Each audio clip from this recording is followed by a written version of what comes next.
Welcome to a captivating journey into the deepest corners of the human mind and its incredible capacity to shape reality.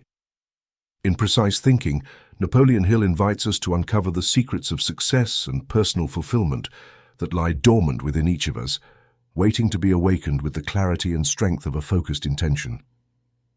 Imagine yourself for a moment as an alchemist of thoughts, capable of transforming fleeting ideas into pure gold, the gold of opportunity, the gold of perseverance, the gold of a life built through vision and action. Hill, the great master of the mind and mentor to achievers, guides us in this text through the principles he developed himself, studying the most successful minds of his time, from industrial tycoons to renowned thinkers. Here every word is a spark, every concept a compass guiding you toward a destiny of fulfillment and abundance. Get ready to immerse yourself in this inspiring narrative, where Hill intertwines practical wisdom with a bold vision. That disciplined, precise, and conscious thinking can not only open doors, but has the power to reconfigure destiny itself. You'll learn about the power of autosuggestion, the importance of setting clear goals, and the transformative magic of persistence. Through his voice, this text becomes a personal guide, inspiring you to put each of these principles into practice and awaken the limitless power within you. Let precise thinking become your map to reach what once seemed unattainable. Here begins your journey to true mastery of your mind, and with it, your entire life. In precise thinking, one may forgive the suggestion to friends to address one's needs. However, care must be taken not to directly ask them for help if one wishes to maintain their friendship. You can do so if you believe you are capable. This is both the most important, most interesting, and most challenging choice to present in this entire course on the law of success. It is important because it deals with a principle that runs through the entire course. It is difficult to present because it will take the student beyond the limits of their current experiences into a realm of thought in which they are not accustomed to residing. Unless you study this lesson with an open mind, you will miss the cornerstone for building the arch of this course. And without this stone, you will never complete the temple of success. This lesson will bring you a conception of thought that can lead you far beyond the level reached by evolutionary processes.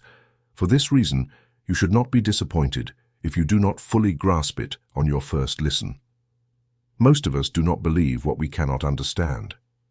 Given this human tendency, I warn you not to close your mind if you do not understand all the content of this lesson on the first listen. For thousands of years, men built wooden boats and nothing else because they believed that was the only substance capable of floating. But that was because they had not yet advanced sufficiently in their thought process to understand that steel can also float and is far superior to wood for boat construction. Until about 25 years ago, most men thought that only birds could fly, but now we know that man can not only match the flight of birds, but surpass it. They did not know that spoken words would travel through space at the speed of lightning without the aid of wires. How could they have known if their minds had not developed sufficiently to allow them to understand it? The purpose of this lesson is to help you unfold and expand your mind so that you can think with precision. For this unfolding will open a door leading to all the power you will need to complete your temple of success. Throughout the previous lessons in this course, you have found that we have dealt with principles that anyone could easily grasp and apply. You have also observed that these principles have been presented in a way that leads to success measured by material wealth. This seemed necessary because, for most people, the words success and money are synonymous. Clearly, the previous lessons of this course were aimed at those who see worldly things and material wealth as all there is to success. Presenting the issue differently would have disappointed the majority of students in this course if it showed them a path to success that did not pass through the doors of business, finance, and industry. Indeed, it is well known that most men want each letter of the word success to shine with the luster of money. Very well, let those who are satisfied with this standard of success have it.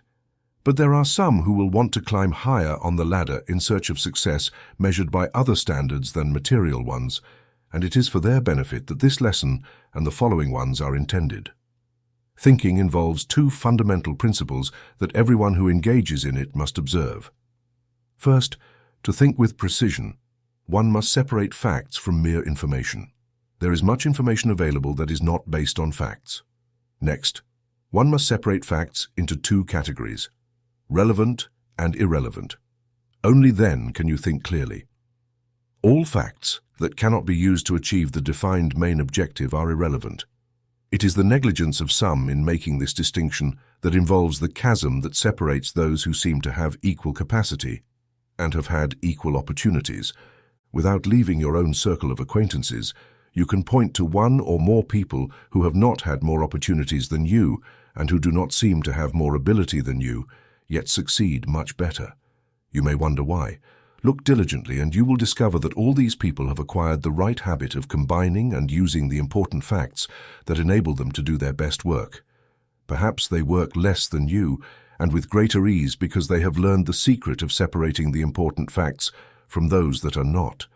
They have equipped themselves with a kind of fulcrum and lever with which they can move loads with their little fingers that you cannot move with the full weight of your body. The person who acquires the habit of being attentive to all the important facts with which they build their temple of success possesses a power that can be compared to a hammer capable of striking 10 tons, unlike the one who is distracted, and would be comparable to a hammer used only to drive nails. If these analogies seem elementary, it must be taken into account that some students of this course have not yet developed the ability to think in more complicated terms. Trying to force them to do so would leave them irreparably behind. To understand the importance of distinguishing between facts and mere information, study this type of person who is entirely guided by what they hear, who is influenced by gossip, who accepts without analysis everything they read in the newspapers, and who judges others by what their enemies and competitors say about them. Look within your circle of acquaintances and choose one such person as an example to keep in mind while addressing this topic.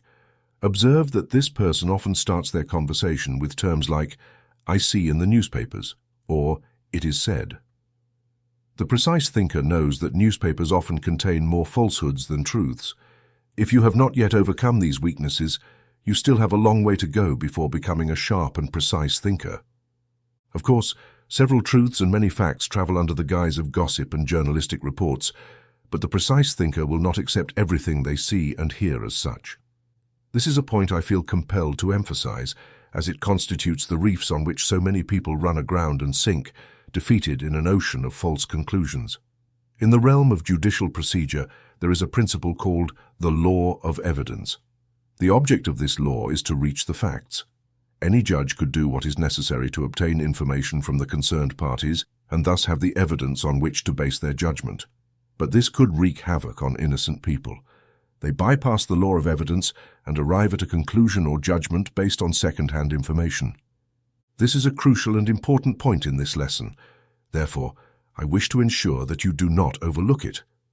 Many men, consciously or unconsciously, confuse experience with fact. They do one thing or refrain from doing it solely thinking of their own interest, without considering whether it interferes with the rights of others. As regrettable as it may be, it is true that most current thoughts, far from being precise, are based solely on the foundation of convenience.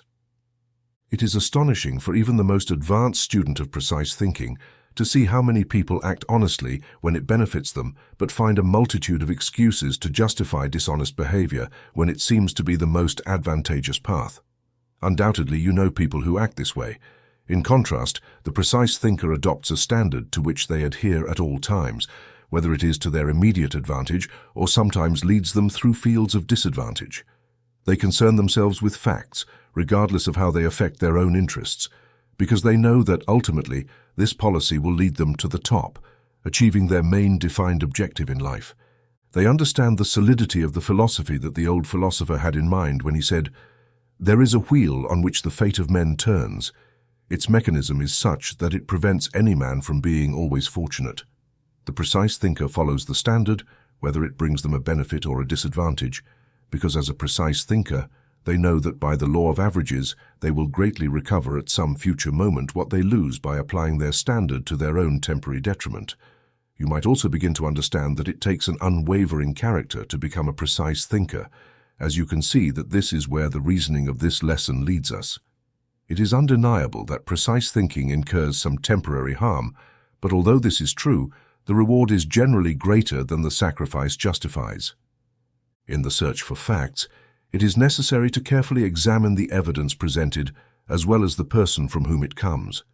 When the evidence is of such a nature that it affects the witness providing it, there will be reasons to examine it more closely, because witnesses who have an interest in the evidence they present often succumb to the temptation to color and pervert it to protect that interest.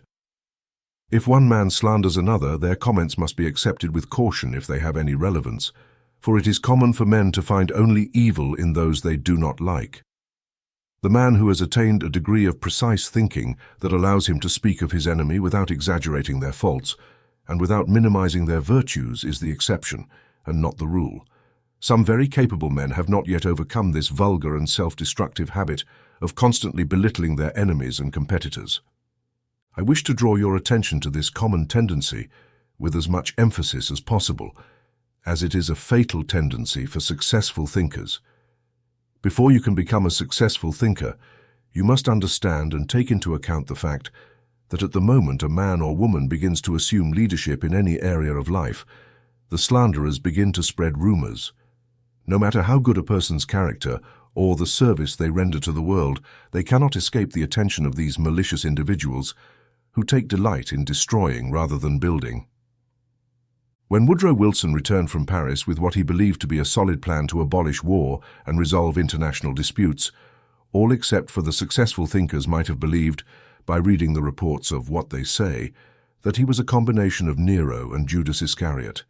Cheap politicians, politicians paid by special interests, and simple ignoramuses who did not think for themselves joined this powerful chorus, with the aim of destroying the only man in the history of the world who had proposed a plan to abolish war. The slanderers killed Wilson as surely as Jardine did with vile lies.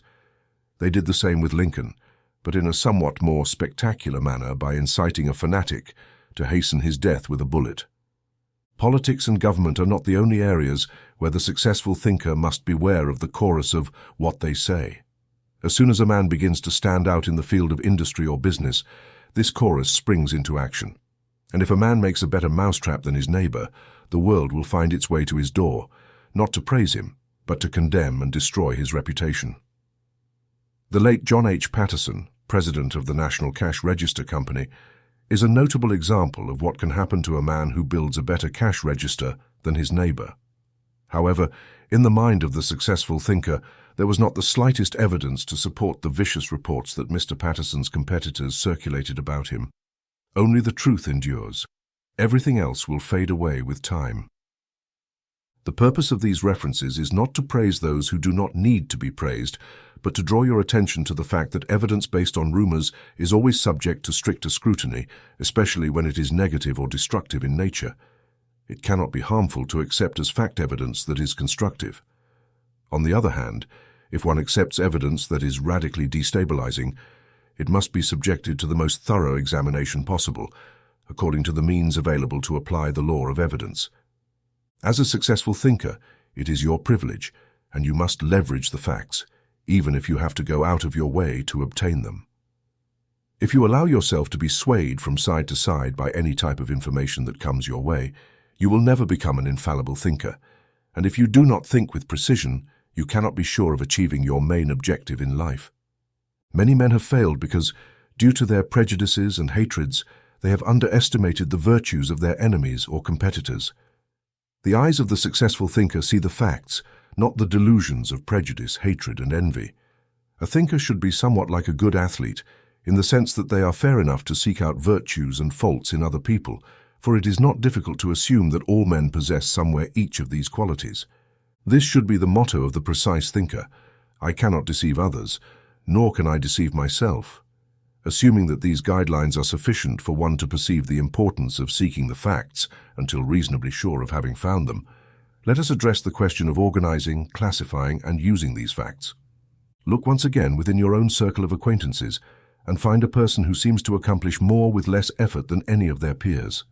Study this person and observe that they are a strategist, in the sense that they have learned to organize facts in a way that takes advantage of the law of increasing returns, which we described in a previous lesson. The man who knows he is working with facts approaches his task with a sense of self-confidence that allows him to refrain from comparing, criticizing, or waiting to ensure he defends his ground. He knows in advance what the outcome of his efforts will be, Therefore, he moves faster and accomplishes more than the man who must fumble because he is not sure he is working with facts. The man who has learned the disadvantages of seeking facts as the basis of his thinking has already taken a significant step toward developing successful thinking. But the man who has learned to separate relevant facts from irrelevant ones has gone even further. The latter can be compared to the man who uses a special hammer that is effective with the first strike, while the former would be the hammer that must be struck several times to achieve its goal.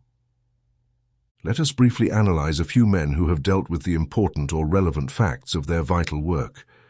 If this course were not intended to meet the practical needs of men and women in today's workforce, we would go back to the great men of the past: Plato, Aristotle, Epictetus, Socrates, Solomon, Moses, and Christ, and we would draw attention to their habit of dealing with facts.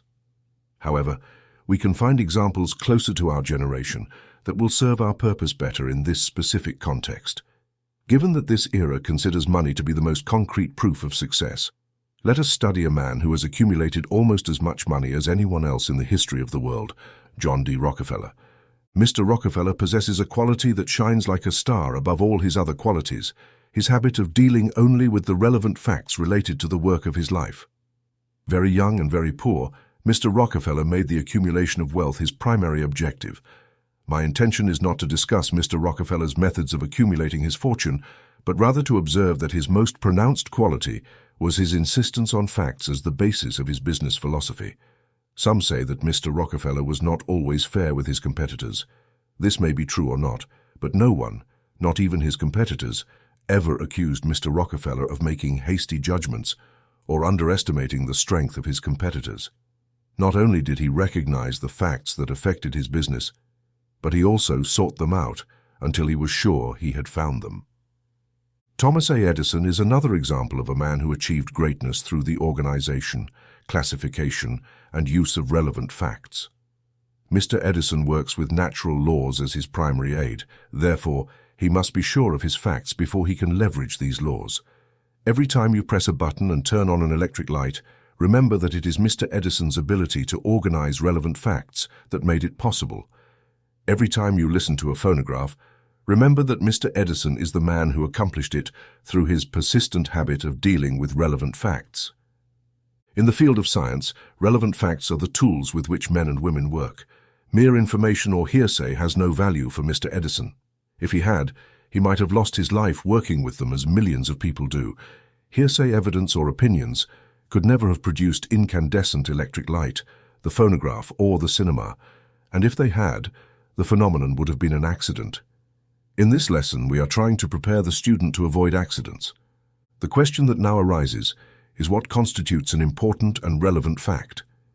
The answer depends entirely on what constitutes your main objective in life, for an important and relevant fact is one that can be used without interfering with the rights of others in the pursuit of that objective. You might strive to organize, classify, and use irrelevant facts, but I assure you that you will achieve little in that regard. So far, we have only discussed one factor of precise thinking, that which is based on deductive reasoning. Perhaps this is at the point where some students are unfamiliar. Because we are now coming to the discussion of thinking that does much more than gather, organize, and combine facts, let us call this creative thinking. In order for you to understand why it is called creative thinking, it is necessary to briefly study the evolutionary process through which the thinking man has emerged. The thinking man has long walked the path of evolution. Using the words of Judge T. Troward in The Bible, Mystery and Meaning, man is the pinnacle of the evolutionary pyramid, and this through a necessary sequence. Let us study the thinking man through the 5 evolutionary levels that living beings have passed through, starting from the lowest. The mineral level. Here we find life in its inert form, like a mass of mineral substances without the capacity for movement. The plant level. Here we find life in a more active form, with sufficient intelligence to gather food, grow, and reproduce, but still unable to move. The animal level. Here we find life in an even higher and more intelligent form, with the ability to move from one place to another. The level of the thinking human person, where we find life in its highest form because man can think, and because thought is the higher form of organized energy. In the realm of thought, man knows no limitations. He can send his thoughts to the stars with the speed of lightning, gather facts and assemble them into new and varied combinations, create hypotheses and translate them into physical reality, and reason inductively and deductively. Then comes the spiritual period. At this level, the lower forms of life described in the previous 4 periods converge and become infinite in nature. At this stage, the thinking man has unfolded, extended, and grown to project his thinking capacity into infinite intelligence. Until now, the thinking man is merely a child in this 5th period, as he has not learned to appropriate for his own use the infinite intelligence known as spirit. Furthermore, with rare exceptions, man has not yet recognized thought as the link that gives him access to the power of eternal intelligence. These exceptions have been men like Moses, Solomon, Christ, Plato, Aristotle, Socrates, Confucius, and a comparatively small number of others of their kind. Since their time, we have had many who have partially discovered this great truth. However, the truth itself is as available now as it was then. To make use of creative thinking, one must work largely in faith, which is the main reason why most people do not engage in this type of thinking. The most ignorant of the race can think in terms of deductive reasoning in relation to matters of a purely physical and material nature, but to go one step beyond and think in terms of infinite intelligence is another matter. The average man is completely disoriented as soon as he exceeds what he can comprehend with the help of his 5 physical senses. Infinite intelligence does not act through any of these organs, nor can we invoke its help through them. How then can one appropriate the power of this intelligence? The answer is through creative thinking. To clarify the exact manner in which this is done, I will now draw your attention to some of the previous lessons of this course through which you have been prepared to understand the meaning of creative thinking.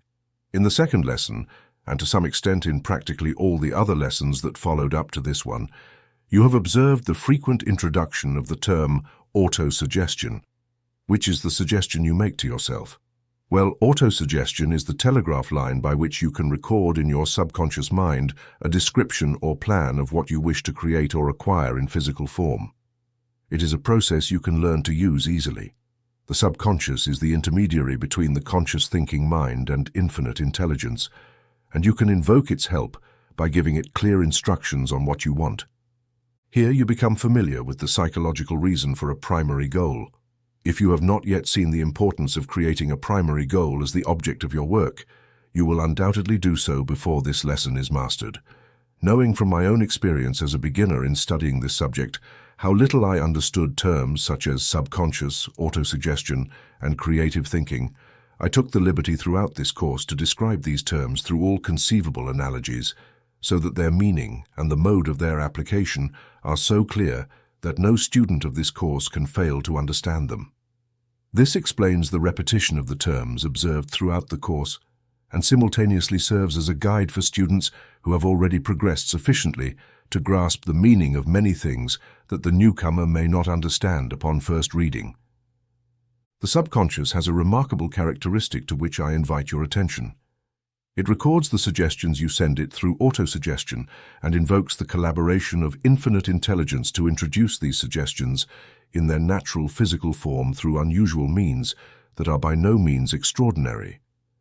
It is important that you understand this phrase to grasp the significance of infinite intelligence, since you can access it through willpower with the aid of the law of mental mastery, described in the introductory lesson. The subconscious has another remarkable characteristic. It accepts and acts upon all suggestions it receives, whether they are constructive or destructive, and whether they come from outside or from your own conscious mind. Therefore, you can see how essential it is for you to observe the law of envy and to carefully follow the principles established at the beginning of this lesson in selecting what will pass to your subconscious through autosuggestion. You can understand why it is necessary to diligently seek the facts and why you cannot afford the luxury of lending a receptive ear to slanderers. To draw an analogy, listening to such individuals would be akin to feeding on poison, which would be catastrophic for creative thinking. The subconscious mind can be compared to the sensitive plate of a camera, where the image of any object placed in front of the camera is recorded. The camera plate does not choose the type of image that will be recorded on it. but it records everything that comes to it through the lens. The conscious mind can be compared to the shutter that blocks light on the sensitive plate, allowing nothing to reach the plate to be recorded except what the operator desires.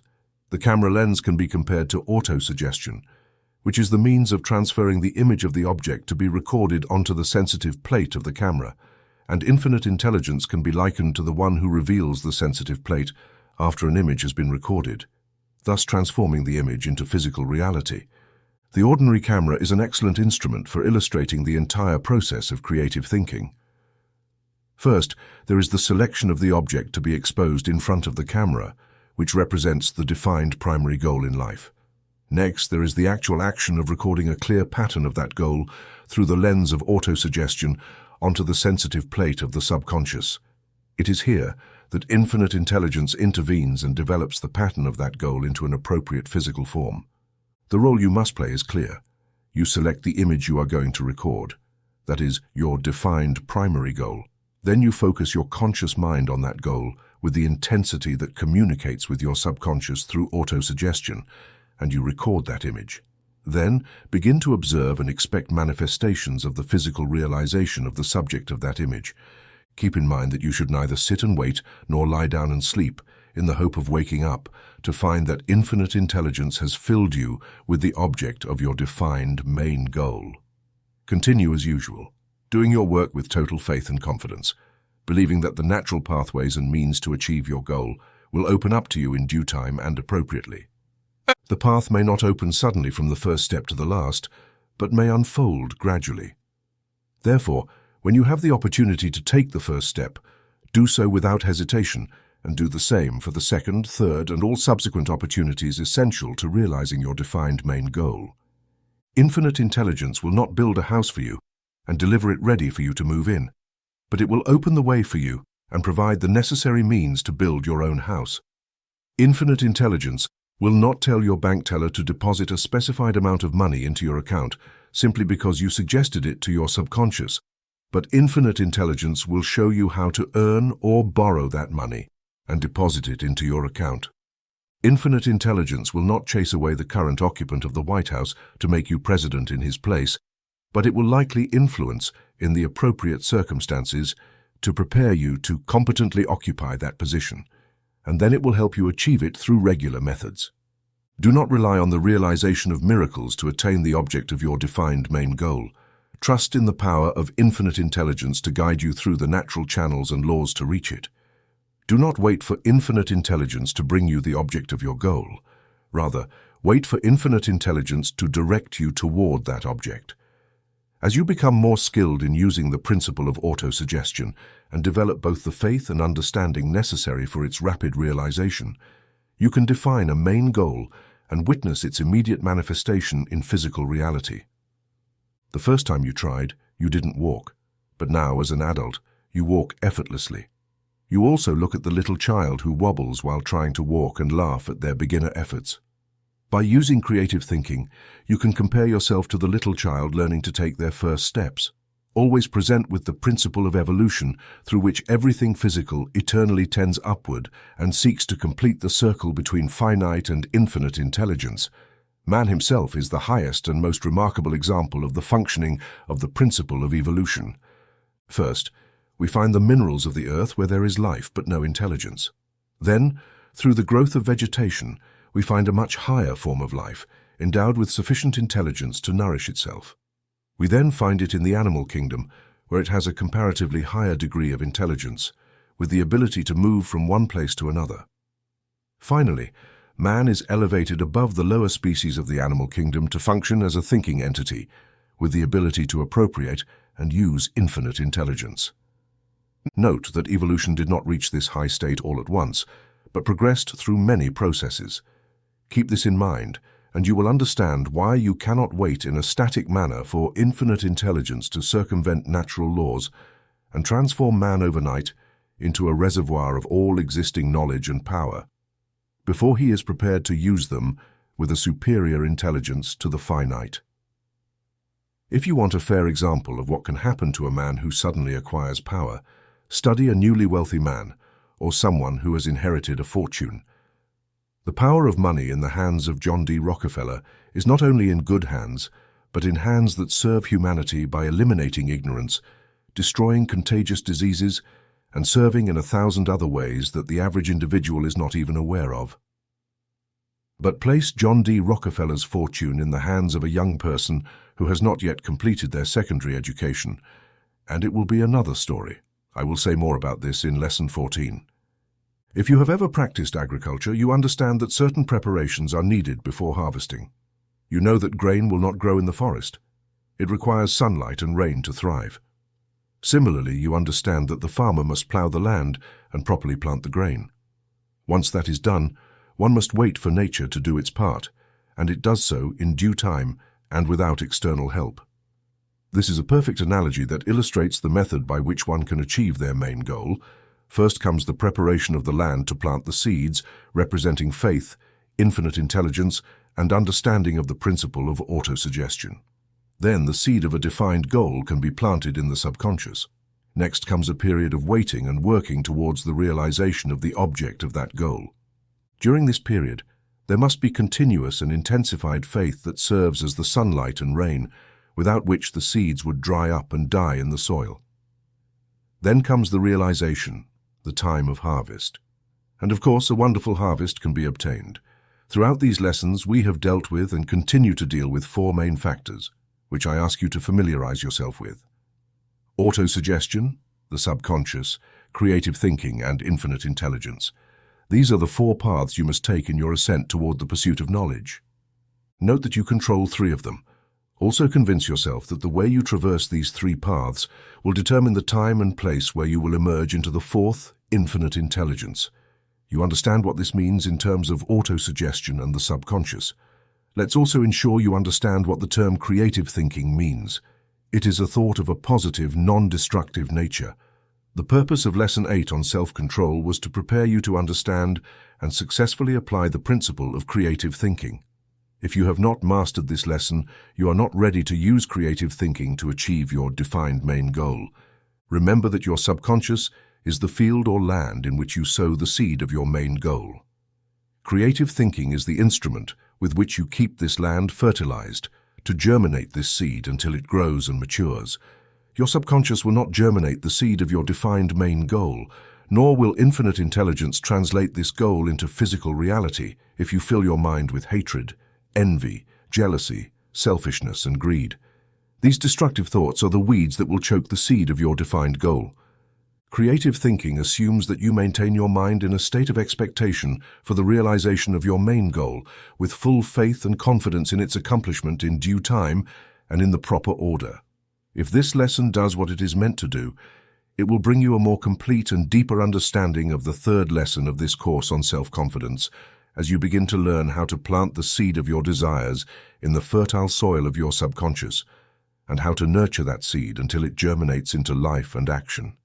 Then, you will have reason to believe in yourself, and once you reach this point in your evolution process, you will have grown sufficiently from the real source from which you draw your power to fully pay homage to infinite intelligence. Autosuggestion is a powerful weapon that can elevate you to the heights of great achievements when used constructively. However, if used negatively, it can destroy any possibility of success, and if continuously applied, it will be harmful to health. A careful comparison of the experiences of leading physicians and psychiatrists has revealed the surprising fact that nearly 75% of patients suffer from hypochondria, a mental state that causes unnecessary anxiety about one's own health. Simply put, a hypochondriac is a person who believes they are suffering from imaginary diseases, often convinced they have every illness they have heard of. Hypochondriacal conditions are generally induced by self-intoxication. A person suffering from this condition is not only unable to think clearly, but suffers from all sorts of destructive and illusory thoughts. Many patients undergo surgeries such as tonsillectomies, tooth extractions, or appendectomies when their problem could have been resolved with an internal wash and a bottle of magnesium citrate. Hypochondria is the beginning of madness. Dr. Henry Rose is the authority on the following example of the power of autosuggestion. If my wife dies, I will not believe in the existence of God. His wife was suffering from pneumonia, and that's how she greeted me when I arrived at her home.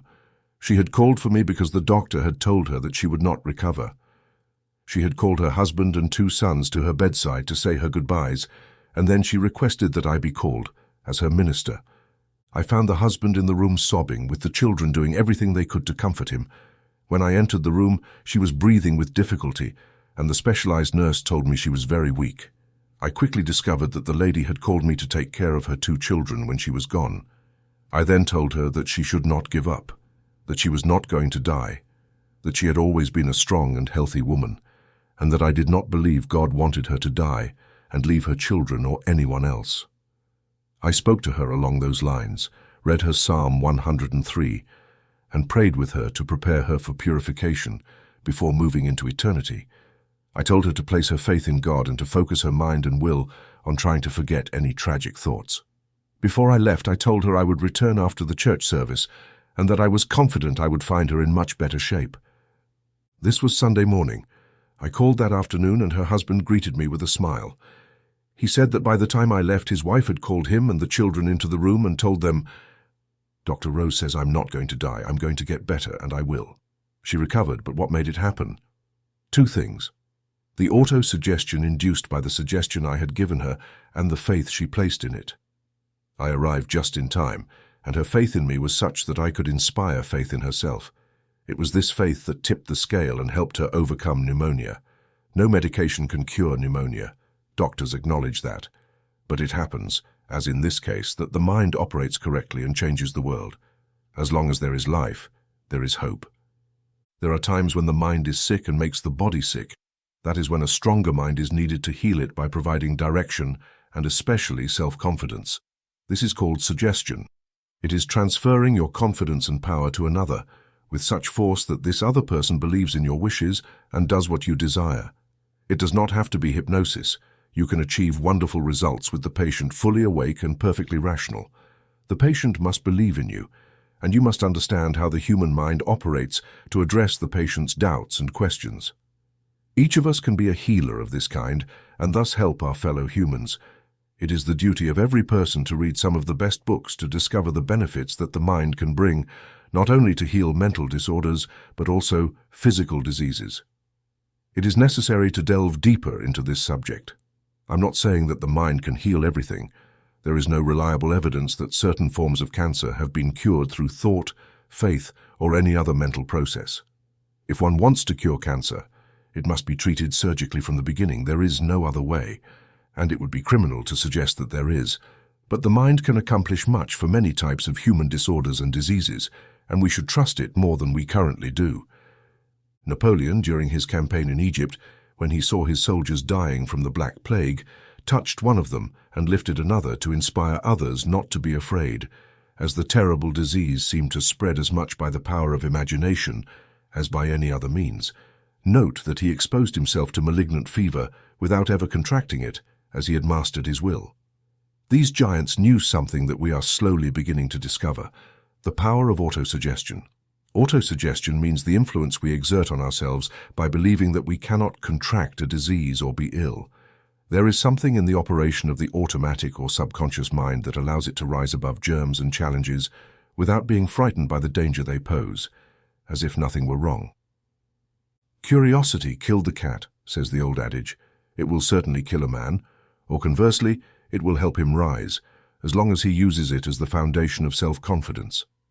There are authentic recorded cases of people who actually died because they imagined they had been slashed with a knife across the jugular vein, while in reality, a piece of ice had been used, and water had been allowed to drip so that they would hear and imagine their blood flowing. They had their eyes bandaged before the experience began. No matter how well you might be feeling when you leave for work in the morning, if everyone you meet tells you how bad you look and that you should see a doctor, you will start to feel unwell. If this persists for a few hours, you will come home in the afternoon as tired as a mop and ready for a medical visit. Such is the power of imagination, or autosuggestion. If you allow your imagination to anticipate the worst, you will collapse. Young medical students often scare themselves and believe they have every disease in the medical calendar due to medical lectures and class discussions about various illnesses. As already mentioned, Hypochondria can often be induced by toxic intoxication due to inadequate elimination of bodily waste. It can also be triggered by false alarms due to inappropriate use of the imagination. In other words, the hypochondriacal state may have a real physical basis or may fully arise from unchecked imagination. Doctors agree quite well on this point. The doctor describes the case of a woman who had a tumor. She was placed on the operating table and anesthetized. At one point, the tumor disappeared, and the operation was not necessary. But when she regained consciousness, the tumor reappeared. The doctor then discovered that she lived with someone close who had a genuine tumor, and her imagination was so vivid that she had imagined she had one herself. She was put back on the operating table, anesthetized again, and strapped in 2 parts so that the tumor could not artificially return. When she regained consciousness, she was told that the operation had been a success, but that it would be necessary to keep the bandage on for several days. She believed the doctor, and when the bandage was finally removed, the tumor did not reappear. No operation had been performed. She had simply freed her subconscious from the idea that she had a tumor, and her imagination had nothing left to do but focus on the idea of health. Since she had never been truly ill, she remained, of course, normal.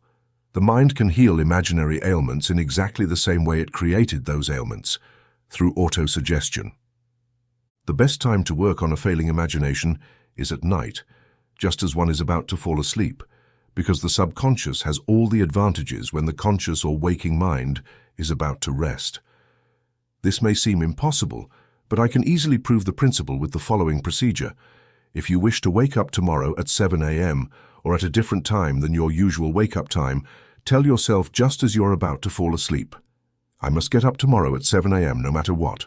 Repeat this several times while engraving in your mind the fact that you must wake up at that hour. Entrust this thought to your mind with absolute confidence that you will wake up at 7 a.m., and when that time comes, your subconscious will wake you up. This test has been successfully performed hundreds of times. But remember to give the command firmly.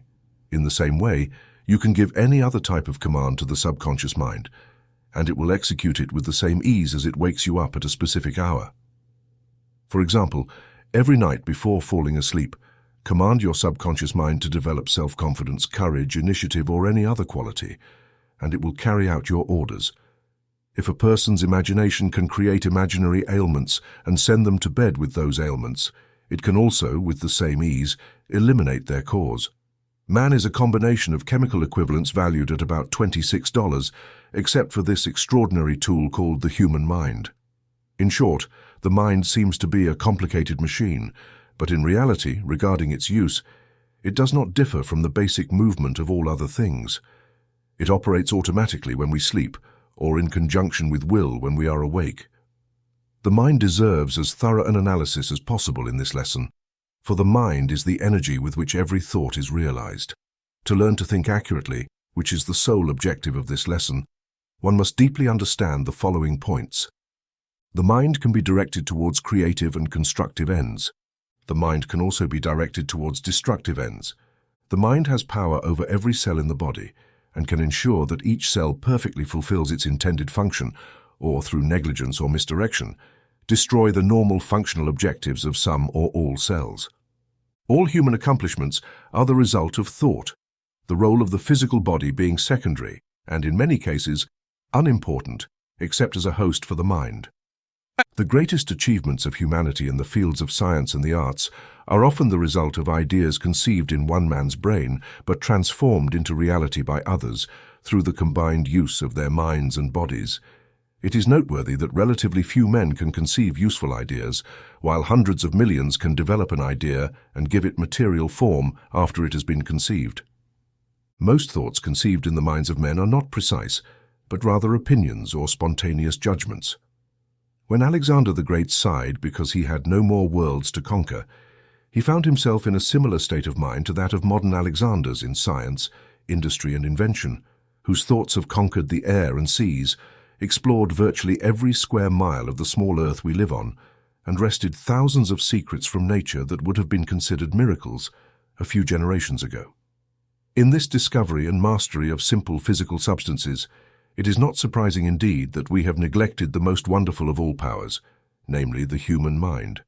All scientists who have studied the human mind agree that we have not even scratched the surface of studying the power already latent in the human mind, waiting, like the sleeping oak in the acorn, to be awakened and put into action.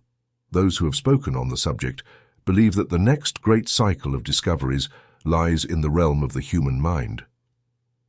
The possible nature of these discoveries has been suggested in various ways in practically every lesson of this course, particularly in this lesson and the following ones. If these suggestions seem to lead the student of this philosophy into deeper waters than he is accustomed to, it should be remembered that the student has the privilege of stopping at any desired depth until he is ready, through reflection and study, to go beyond. It is appropriate to frankly state that many of the suggestions conveyed through this course, if followed literally, would lead the student well beyond the necessary limits and current needs of what is commonly called business philosophy. In other words, this course explores the processes of the human mind more deeply than is necessary to use this philosophy as a means to achieve commercial or financial success. However, it is presumed that many students of this course will wish to delve deeper into the study of the power of the mind beyond what is required for purely material achievements, and the author has kept these students in mind throughout the organization and writing of this course. Summary of the principles involved in exact thinking. We have discovered that the body of man is not singular, but plural, consisting of billions of living, intelligent, and individual cells that perform a defined and organized work of construction, development, and maintenance of the human body. We have discovered that these cells are directed in their respective duties by the subconscious or automatic action of the mind, and it is clear that the subconscious part of the mind can be largely controlled and directed by the conscious or voluntary part of the mind. We have found that any thought held in the mind through repetition tends to direct the physical body to transform it into reality, and if properly transmitted to the subconscious part of the mind through the law of autosuggestion, it will come to fruition, provided it is not diverted or countered by a stronger command. We have discovered that the subconscious does not question the source of the orders it receives or the validity of these orders, but it proceeds to direct the muscular system of the body to execute any command. This explains the necessity of closely monitoring the environment in which we receive suggestions and through which we are subtly and silently influenced. We know that every movement of the human body is controlled by a conscious or subconscious section of the mind, and that no muscle can move until one of these two sections of the mind has sent a command for the movement. By understanding this principle, we can see the powerful effect of any idea or thought we create through the faculty of imagination, and how it begins to transform into its material manifestation. With this, we gain practical knowledge of the workings of the law of concentration, which will be addressed in the next lesson. When we understand this working relationship between imagination, the conscious mind, and the subconscious section of the mind, we can see that the first step to achieving any defined major goal is to create an accurate image of what one desires. This image is then placed in the conscious mind by the law of concentration and maintained there until the subconscious section of the mind grasps it and translates it into its final and desired form. This principle is clearly established, as is the value of adopting a major goal. This lesson on exact thinking not only describes the true purpose of a defined major goal, but also explains in simple terms the principles by which we can realize it. First, we create the goal toward which we strive through the imaginative faculty of the mind. Then, we transfer a draft of this goal to writing by drafting a concrete statement, aiming for a major goal through daily reference to this written statement. The desired idea or thing is taken by the conscious mind and transmitted to the subconscious mind, which in turn directs the energies of the body to transform the desire into a material reality. A strong and rooted desire is the starting point of all accomplishment. Just as the electron is the ultimate unit of discernible matter for the scientist, desire is the seed of all achievement. A defined major goal is nothing more than another name for desire. It would make no sense if it were not clear where it is heading, and if one is not sure of its purpose. Many people desire many things, but they only achieve whims. Men who have devoted years of research to this subject believe that all energy and matter in the universe respond to and are controlled by the law of attraction, which causes elements and forces of similar nature to gather around certain centers of attraction. It is through the operation of this same universal law that constant desire attracts the physical equivalent or counterpart of the desired thing or the means to realize it. Through the study of management and self-suggestion, in this and other lessons of the Law of Success course, the student has learned that sensory impressions emerging from the environment or from the statements or actions of others are called suggestions, while the sensory impressions that we place in our own minds are called self-suggestion. All suggestions coming from the environment only influence us when we have accepted them and communicated them to the subconscious through the principle of self-suggestion. Thus, suggestion becomes and must become self-suggestion before it can influence the mind of the recipient. In other words, no one can influence someone else without the consent of the influenced person. The conscious mind acts as a sentinel during waking hours, guarding the subconscious and rejecting all suggestions that attempt to access it from the outside until they have been examined by the conscious mind, transmitted, and accepted.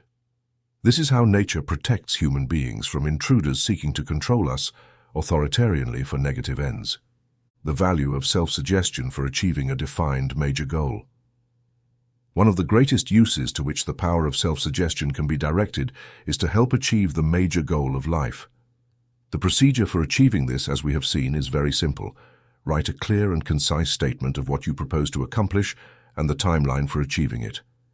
Make at least 2 copies of your statement, one to place in a spot where you can read it several times a day while you work, and the other in the room where you sleep, so that it can be read several times each night before going to bed and just after waking up in the morning.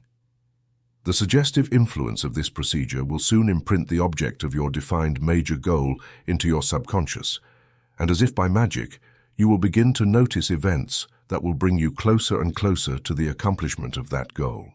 From the very day you make a precise decision in your own mind regarding the exact position you wish to achieve in life, you will find that important news and other information related to the object of your defined major goal will begin to attract your attention. You will also notice that opportunities will start to present themselves, and if you seize them, they will bring you closer and closer to the desired goal. In this generation, it may seem to you that there are no more worlds to conquer in the field of mechanical invention, but every thinker will recognize that we are entering a new era of revolution, experimentation, and analysis regarding the powers of the human mind. Therefore, some have eliminated the words impossible and limits from their vocabulary, believing that man can accomplish everything he can imagine and believe he can do. We have learned with certainty that the universe is composed of 2 substances, matter and energy. Everything material that man has created began in the form of energy, through the seed of an idea released by the imaginative faculty of the human mind. In other words, the principle of all material things is energy, and its outcome is also energy. All matter obeys one type or another form of energy. The highest form of energy known is that which operates as the human mind. The human mind is therefore the only driving force behind everything man creates and with which he can create. Nowadays, this force will make past achievements seem insignificant. We know that any idea, goal, or objective fixed in the mind and maintained with the will to realize or reach its material equivalent sets into motion powers that no being or thing can stop. Baxton said, "The more I live, the more I'm convinced that the great difference between men, between the weak and the powerful, is the energy put into a fixed purpose, which will make you accomplish everything you undertake." Donald G. Mitchell expressed this well by saying, "Determination is what makes a man manifest. Not insignificant determinations nor closed goals, but this strong and unyielding will that crushes difficulties and dangers like a child treads the frozen lands of winter, illuminating his gaze and mind with a proud impulse toward the unattainable. Will transforms men into giants." John Foster enriches this testimony by saying, "It is wonderful to see how even the qualities of life seem to bow before a mind that does not bow before them. When a firm and determined mind is recognized, it is curious to see how the universe clears around the man and leaves him space and freedom." Abraham Lincoln said of General Grant, "What is remarkable about Grant is his persistence in purpose. He does not get easily excited and has the grip of a bull when he grasps something.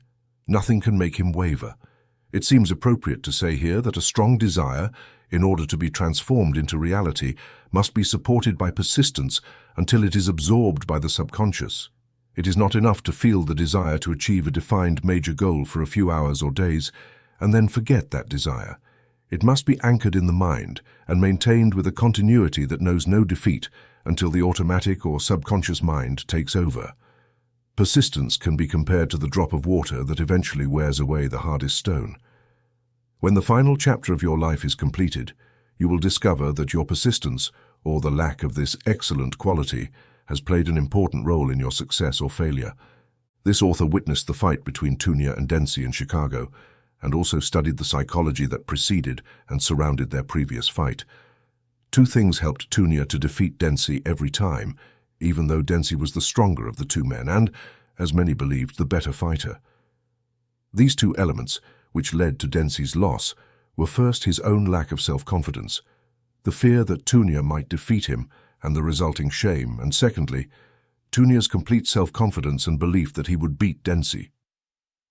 Tunia entered the ring with his head held high and an atmosphere of self-assurance, while Dempsey entered with an uncertain leap, looking at Tunia in a way that seemed to ask, "What are you going to do to me?" Dempsey had already been defeated in his mind before he even stepped into the ring. Thus, whether in the lowest and most brutal realm of prize fighting or in the highest and most honorable profession, success goes to those who know how to use their power of thought. Throughout this course, the importance of environment and habits has been strongly emphasized, from which emerge the stimuli that set the gears of the human mind in motion. Blessed is he who has discovered how to awaken or stimulate his mind so that the powers of that mind operate constructively. This is possible when we are guided by a strong and deeply rooted desire within ourselves. Exact and infallible thought is the one that intelligently uses all the faculties of the human mind and is not limited to examining, classifying, and ordering ideas. Exact thought creates ideas and can transform those ideas into their most beneficial and constructive form. The student may be better prepared to analyze a sense of skepticism regarding the principles outlined in this lesson by considering that the conclusions are not solely those of the author. I have had close collaboration with leading researchers in the field of mental phenomena, and the conclusions we have reached are those of many different minds. In the lesson on concentration, you will receive even more instructions on the method of applying the principle of autosuggestion. Throughout the course, the principle of gradual development has been followed, which is as close as possible to the principle of evolution. The first lesson laid the foundation for the second, and the second prepared the ground for the third, and so on. I have tried to construct this course as nature constructs man, through a series of steps that elevate the student from one level to another and bring him closer to the pinnacle of the pyramid represented by the course as a whole.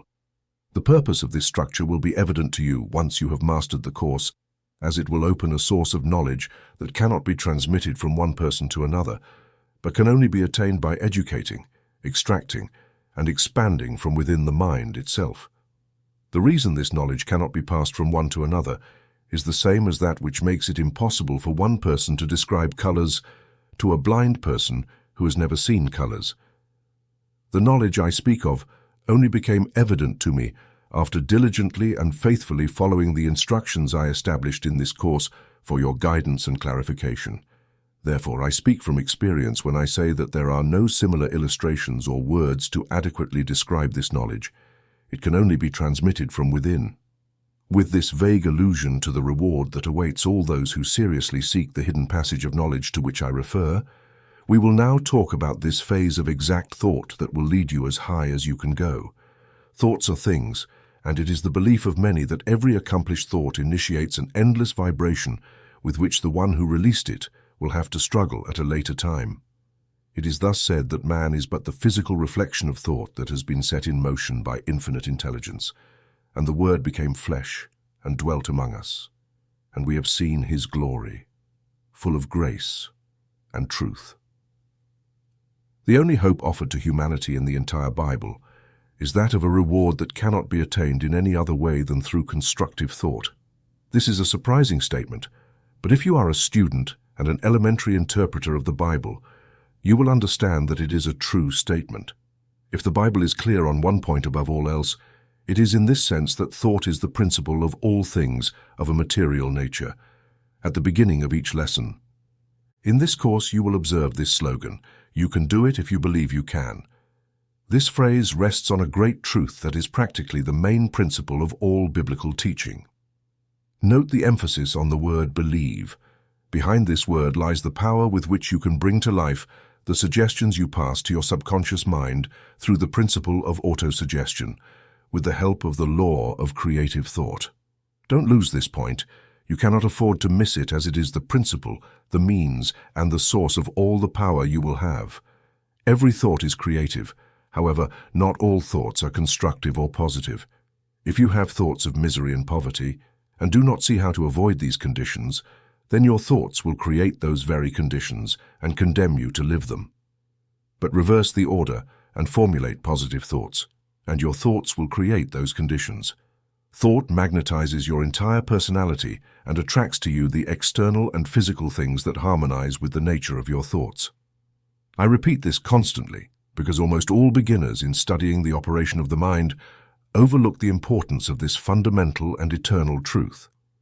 When you plant a defined major goal in your subconscious, you must fertilize it with full belief that infinite intelligence will intervene and mature that goal into reality, precisely according to the nature of that goal. Any other belief will bring you disappointment. When you suggest a major goal that embodies a defined desire in your subconscious mind, you must accompany it with faith in the ultimate realization of that goal, to be able to actually see yourself in possession of that object. Conduct yourself in exactly the manner you would adopt if you were already in possession of the object of your defined goal. As soon as you suggest it to your subconscious, do not question, do not ask whether the principles of autosuggestion will work. Do not doubt, believe. One never knows what a thought will do to bring you hatred or love, for thoughts are things, and their wings are swifter than a dove. They follow the law of the universe. Every thought creates its own category and rushes down the track to bring back to you what has gone out of your mind. Thoughts are things. This is a great truth that, when you understand it, will bring you closer to the door of this secret passage to knowledge. When you grasp this fundamental truth, you will soon find that door and open it. The power to think as you want to think is the only power over which you have absolute control. Please listen to and study the previous sentence until you understand its meaning. If you can control your thoughts, the responsibility lies with you as to whether your thoughts will be positive or negative. This reminds me of one of the most famous poems in the world. From the night that covers me black as the pit from pole to pole, I thank whatever gods may be for my unconquerable soul. In the fell clutch of circumstance, I have not winced nor cried aloud. Under the bludgeonings of chance my head is bloody, but unbowed. Beyond this place of wrath and tears looms but the horror of the shade, and yet the menace of the years finds and shall find me unafraid. It matters not how strait the gate, how charged with punishments the scroll. I am the master of my fate, I am the captain of my soul. Henry did not write this poem until he discovered the door to that secret passage I mentioned. You are the master of your destiny and the captain of your soul because you control your own thoughts, and with their help you can create whatever you desire. As we approach the end of this lesson, let us lift the veil that hangs over the door called death and take a look at the great beyond. Contemplate a world populated by beings that function without the aid of physical bodies. Look closely and, for better or worse, observe what you see. A world inhabited by beings of your own creation that exactly match the nature of your own thoughts as you expressed them before death. There are the children of your own heart and mind, shaped in the image of your own thoughts. Those born of your vices and hatred toward your fellow man will not be very desirable neighbors, but you will have to live with them, for they are your children, and you cannot chase them away. It would indeed be very unfortunate for you not to find among them children born of love, justice, truth, and kindness toward others. In light of this allegorical suggestion, the subject of exact thought takes on a new and much more interesting aspect, doesn't it? If there is the possibility that every thought you release during this life takes the form of a living being to greet you after death, then you need no other reason to guard all your thoughts more carefully than the food you give to your body. I refer to these suggestions as allegorical for the reason that you will not fully understand them until you have crossed the threshold of that secret passage to knowledge that I mentioned.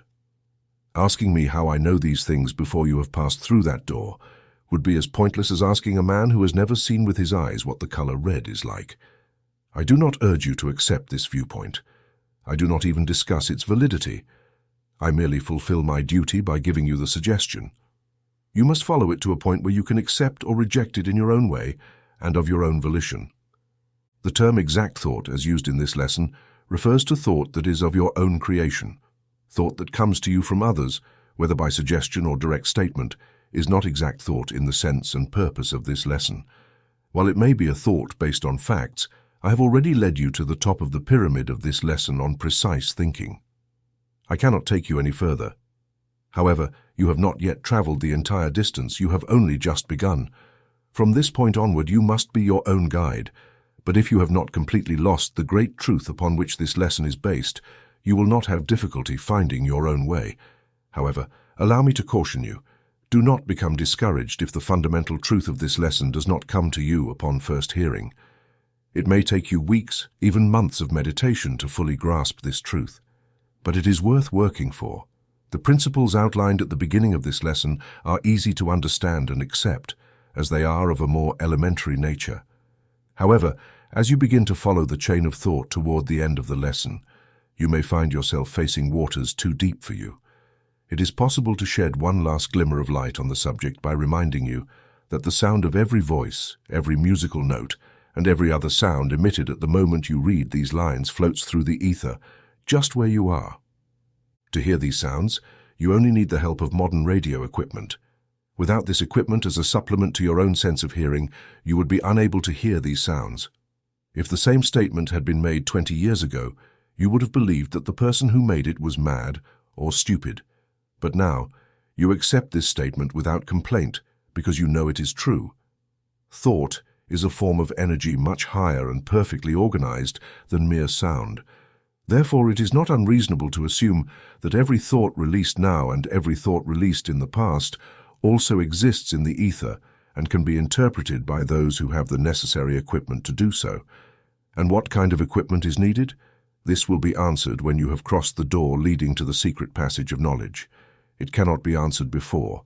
One can reach the passage only through one's own thoughts. This is one of the reasons why all the great philosophers of the past have urged man to know himself. The phrase, "know thyself," is and has been the favorite cry of the ages. The life of Christ was an unbroken promise of hope and possibility based entirely on the knowledge that can be discovered by all who seek within their own being. One of the undeniable mysteries of God's work is the fact that this great discovery is always a self-discovery. The truth that man eternally seeks is wrapped in his own being. Therefore, it is futile to seek far into the desert of life or in the hearts of others to find it. This does not bring you closer to what you seek, but distances you from it, and it may even be that at the end of this lesson, you are closer to the door leading to the secret passage of knowledge. With mastery of this lesson, you will arrive at a more complete understanding of the principle mentioned in the introductory lesson, namely, the mastermind. You surely now understand the reason for the friendly and cooperative alliance between two or more people. This alliance elevates the spirits of the participants and allows them to connect their power of thought with infinite intelligence.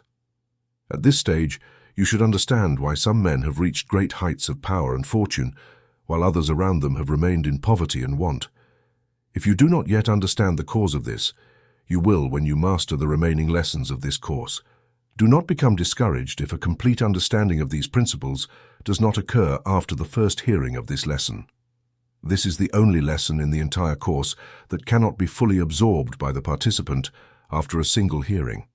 It is only with thought, reflection, and meditation that you can discover the rich treasures that await you. For this reason, it is advisable to listen to this lesson at least 4 times with intervals of a week. It is also recommended to listen again to the introductory lesson to understand more precisely and definitively the law of the mastermind and its relationship to exact thought. The mastermind is the principle by which you can become an infallible thinker. After the class with the author, do not forget to make a visit to learn the great lessons of success that can be drawn from setbacks. Omniscient Providence has arranged the affairs of humanity in such a way that every person reaching the age of reason must bear the cross of failure in one way or another. The heaviest and cruelest of all crosses is undoubtedly poverty. Hundreds of millions of people living today on this earth are forced to struggle under the weight of this cross to meet the three essential needs of life: a place to sleep, something to eat, and clothes to wear. Bearing the cross of poverty is no joke, but it seems significant that the greatest and most successful men and women who have ever existed found it necessary to bear this cross before they became so. Failure is accepted as a curse, but few people understand that it is a curse only when one accepts it as such. Few learn the truth that failure is rarely permanent. Review your own experiences over the years, and you will see that your failures have generally turned out to be blessings in disguise. Failure teaches men lessons they would never learn without it. It also teaches in a universal language. Among the great lessons that failure imparts is that of humility. No man can achieve greatness without feeling humble and insignificant when he compares himself to the world around him, to the stars above him, and to the harmony with which nature accomplishes its work. For every son of a wealthy man who becomes a useful and constructive worker in the service of humanity, there are 99 others who render a useful service by rising out of poverty and misery. This seems more than mere coincidence. Most people who believe themselves to be failures are not failures at all. They are merely temporarily defeated. If you complain about yourself and feel like a failure, think about how you would feel if you had to exchange places with those who have real reasons to complain. At the time this essay is being written, news arrives of a beautiful girl born to a young single mother and sent to an orphanage where she will be mechanically raised, never knowing the love of a mother. This unfortunate child will have to bear the weight of another person's mistake that can never be rectified. How fortunate you are. No matter what your imagined failures are, you are not that child. If you have a strong body and a sound mind, you have much to be grateful for. Millions of people around you do not possess those blessings. A close analysis of 100 men and women that the world has accepted as great shows that they had to endure hardships, temporary defeats, and failures that you probably have never experienced nor will ever know. Woodrow Wilson died too soon, a victim of cruel slanders and disappointments, probably believing that he was a failure. Time, the great miracle worker that corrects all ills and turns failures into successes, will place Woodrow Wilson's name at the top of the list of true greats. Lincoln died without knowing that his failure laid the foundation for the greatest nation on earth. Columbus died in prison, never knowing that his failure meant the discovery of the great nation that Lincoln and Wilson helped preserve. Do not use the word failure lightly. Remember that temporarily bearing a heavy cross is not a failure if you have the true seed of success within you. A little adversity and temporary defeat will only nourish that seed and bring it to maturity. When divine intelligence wishes for a great man or woman to render a necessary service in the world, the fortunate must go through trials. If you are going through what you consider a failure, have patience. You may be living your moment of testing. No capable leader would select as his lieutenants those whom he had not tested for reliability, loyalty, perseverance, and other essential qualities. Responsibility and all it entails in terms of remuneration always gravitates around the person who does not regard temporary defeat as a permanent failure. A man's trial is the struggle he undergoes, the courage he shows each day, the way he stands tall and faces the many blows of fate. A coward may smile when there is nothing to fear, when nothing hinders his progress. But it takes a man to stand up and encourage when his comrade fails. It is not the victory itself, but the struggle that reveals a brother. The man who, pushed against the wall, stands upright and takes the blows of fate with his head held high, bleeding, bruised, and pale, is the man who will triumph in the future, for he does not fear failure. It is the blows you receive and the shakes that your courage endures, the hours of pain and vain regrets, the price that slips through your fingers, that test your temperament and challenge your courage. It is not the blows you give, but the blows you receive on solid ground that determine whether what you deserve will come back to you. Failure often places us in a position where unusual effort is necessary.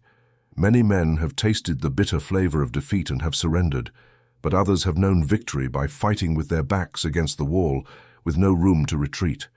Caesar had long wished to conquer the Britons. He calmly sailed with his ships loaded with soldiers to the British Isles, landed his troops and supplies, then ordered all the ships to be burned. Calling his soldiers, he said, "It is now a matter of winning or losing. We have no choice." Men generally win when they decide to do so, Burn your bridges behind you and watch how well you work when you know you have no escape and nothing to lose. A streetcar driver obtained a license while trying for a position in a large commercial company. "If I don't succeed in my new job," he commented to a friend, "I can always go back to my old job." By the end of the month, he was back, completely cured of any ambition other than to work on a streetcar. If he had resigned instead of asking for a vacation, he could have truly earned his new position. The movement of the Club of 13, which is now spreading across the country, was born out of a striking disappointment experienced by its founder. This jolt was sufficient to open the mind to a broader and more comprehensive vision of the needs of the time, and this discovery led to the creation of one of the most significant influences of this generation. The 15 laws of success on which this course is based come from 20 years of shortages and failures such as those a person rarely encounters in a lifetime. Those who have followed the series of lessons from the beginning will surely have perceived between the lines, and behind them a story of struggle requiring self-discipline and self-discovery, as one would never have known without these difficulties. Study the path of life, and you will see that all who travel this path bear a cross. Remember, in taking stock of your own burdens, that the most precious gifts of nature go to those who face failure without complaint and with courage. Nature's paths are not easy to understand. If they were, no one could be tested for great responsibility. When nature wants to make a man, it shakes him and wakes him up. When it wants to make a man to accomplish the will of the future, it strives with all its skill and desires with all its soul to create something great and complete. With what cunning it prepares him, how it encourages him and pardons him nothing, how it motivates him and stirs him, and in poverty it generates him, how it often disappoints him with how wisely it hides him without caring what becomes of him. Although his genius cries out from contempt and his pride cannot forget, it makes him struggle even more. It makes him feel the loneliness so that only the great messages of God reach him, to teach him what providence has planned, even if he does not understand. It gives him passions to command with immense fervor. It stirs him when it prefers him emotionally. Here is the crisis, the cry that must call the leader when the people need salvation. He comes then to lead the nation. Then, nature reveals its plan. For the world, there is no true failure. What seems a failure is often only a temporary defeat. Make sure not to accept it as permanent.